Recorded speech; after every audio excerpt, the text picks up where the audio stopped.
श्रीमान् वेङ्कटनाथार्य कवितार्किककेसरी वेदान्ताचार्यवर्यो मे सन्निधत्तां सदा हृदि ज्ञानानन्दमयं देवं निर्मलस्फटिकाकृतिम् आधारं सर्वविद्यानां हयग्रीवमुपास्महे ज्ञानानन्दमयं देवं निर्मलस्फटिकाकृतिम् आधारं सर्वविद्यानां हयग्रीवमुपास्महे स्वतः सिद्धं शुद्धस्फटिकमणिभूभृत्प्रतिभटं सुधासध्रीचेभिद्युदिभिरवतादत्रिभुवनम् अनन्तैस्त्रय्यन्तैरनुविहितहेषाहलहलं हताशेषावद्यं हयवदनमीडीमहिमः समाहारः साम्नां प्रतिपदमृचां धामेजुषां लयप्रत्यूहाणां लहरिविततिर्बोधजलधेः कथादर्पाक्षुभ्यत्कथककुलकोलाहलभवं हरत्वन्तर्ध्वान्तं हयवदनहेषाहलहलः प्राचीसन्ध्या काचिदन्तर्निशायाः प्रज्ञादृष्टेरञ्जनश्रीरपूर्वा वक्त्री वेदान् भातु मे वाजिवक्त्रा वागीशाख्या वासुदेवस्य मूर्तिः विशुद्धविज्ञानघनस्वरूपं विज्ञानविश्राणनबद्धदीक्षं दयानिधिं देहभृतां शरण्यं देवं हयग्रीवमहं प्रपद्ये अपौरुषेयैरपि वाक्प्रपञ्चैः अद्यापि ते भूतिमदृष्टवारां स्तुवन्नहं मुग्ध इति त्वयैव कारुण्यतो नाथ कटाक्षणीयः दाक्षिण्यरम्या गिरिशस्य मूर्तिः देवी सरोजासनधर्मपत्नी व्यासादयोऽपि व्यपदेश्य वाचः स्फुरन्ति सर्वे तव शक्तिलेशैः मन्दो भविष्यन्येतं विरिञ्चो वाचां निधे वञ्चितभागधेयः दैत्यापनीतान् दययैव भूयोऽपि अध्यापयिष्यो निगमान्न चेत्त्वं वितर्कडोलां व्यवधूय सत्त्वे बृहस्पतिं वर्तयसेतस्त्वम् तेनैव देवत्रदशेश्वराणाम् अस्पृष्टडोलायितमाधिराज्यम् अग्नौ समिद्धार्चिषि सप्तदन्तोः आतस्थिवान् मन्त्रमयं शरीरम् अखण्डसारेर्हविषां प्रदानैः आप्यायणं व्योम सदां विदत्से यन्मूलमेदृक्प्रतिभादितत्वं यामूलमाम्नाय महाद्रुमाणां तत्त्वेन जानन्ति विशुद्धसत्त्वाः त्वामक्षरामक्षरमातृकां त्वाम् अव्याकृताद्व्याकृतवानसे त्वं नामानि रूपाणि च यानि पूर्वं शंसन्ति तेषां चरमां प्रतिष्ठां वागीश्वरत्वां त्वदुपज्ञवाचः मुग्धेन्दुनिष्यन्दविलोभनीयां मूर्तिं तवानन्दसुधाप्रसूतिं विपश्चितश्चेतसि भावयन्ते वेलामुदारामिव दुग्धसिन्धोः मनोगतं पश्यति यः सदा त्वां मनीषिणां मानसराजहंसं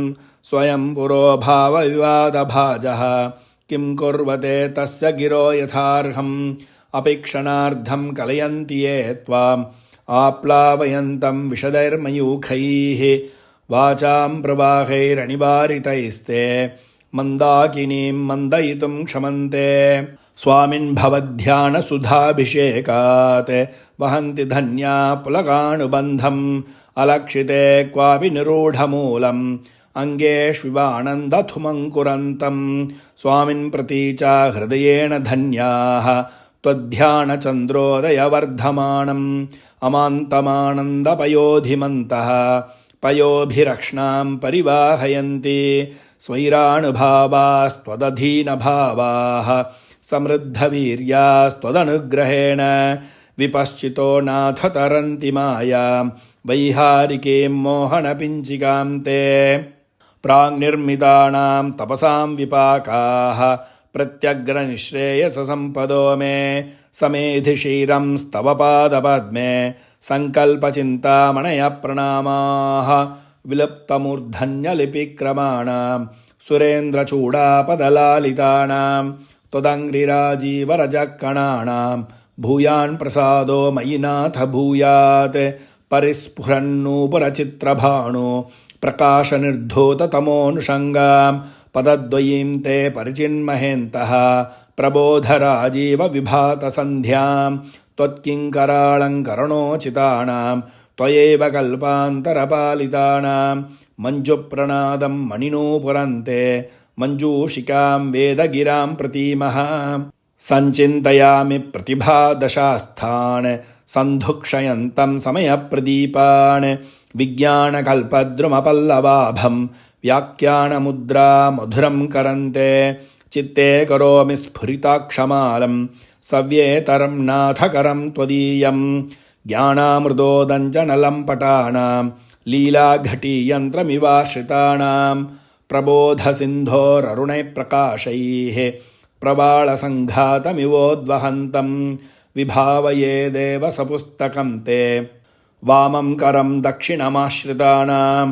तमांसि भित्त्वा विशदैर्मयूखैः सम्प्रीणयन्तं विदृशश्चकोरान् निशामये त्वां नवपुण्डरीके शरद्घणे चन्द्रमिव स्फुरन्तं दिशन्तु मे देव सदा त्वदीयाः दयातरङ्गाणुचराकटाक्षाः श्रोत्रेषु पुंसाममृतं क्षरन्तीं सरस्वतीं संश्रितकामधेनुं विशेषवित्पार्षदेषु नाथ विदग्धगोष्ठीसमराङ्गणेषु जिगीषतो मे कवितार्किकेन्द्रान् जिह्वाग्रसिंहासनमभ्युपेयाः त्वां चिन्तयन् त्वन्मयतां प्रपन्नः त्वामुद्गृणन् शब्दमयेन धाम्ना स्वामिन् समाजेषु समेधिषीय स्वच्छन्दवादाहवबद्धशूरः नानाविधानामगतिकलानां न चापि तीर्थेषु कृतावतारः ध्रुवं तवा नाथ परिग्रहायाः नवं नवं पात्रमहं दयायाः अकम्पनीयान्यपनीतिभेदैः अलङ्कृशीरन् हृदयं मदीयं शङ्काकलङ्कापगमोज्ज्वलानि तत्त्वानि सम्यञ्चि तव प्रसादात् व्याख्यामुद्रां करसरसिजैः पुस्तकं शङ्खचक्रे बिभ्रद्भिन्नस्फटिकरुचिरे पुण्डरीके निषण्णः अम्लानश्रीरमृतविशदैरंशभिः प्लावयन्माम् आविर्भूयाद्धनगमहिमा मानसे वागधीशः व्याख्यामुद्रां करसरसिजैः पुस्तकं शङ्खचक्रे बिभ्रद्भिन्नस्फटिकरुचिरे पुण्डरीके निषण्णः अम्लानश्रीरमृतविशदैरंशभिः प्लावयन्माम् आविर्भूयाद्धनगमहिमा मानसे वागधीशः वागर्थसिद्धिहेतोः पठत हयग्रीवसंस्तुतिं भक्त्या कवितार्किककेसरिणा वेङ्कटनाथेन विरचितामेतां वागर्थसिद्धिहेतोः पठत हयग्रीवसंस्तुतिं भक्त्या कवितार्किककेसरिणा वेङ्कटनाथेन विरचितामेताम्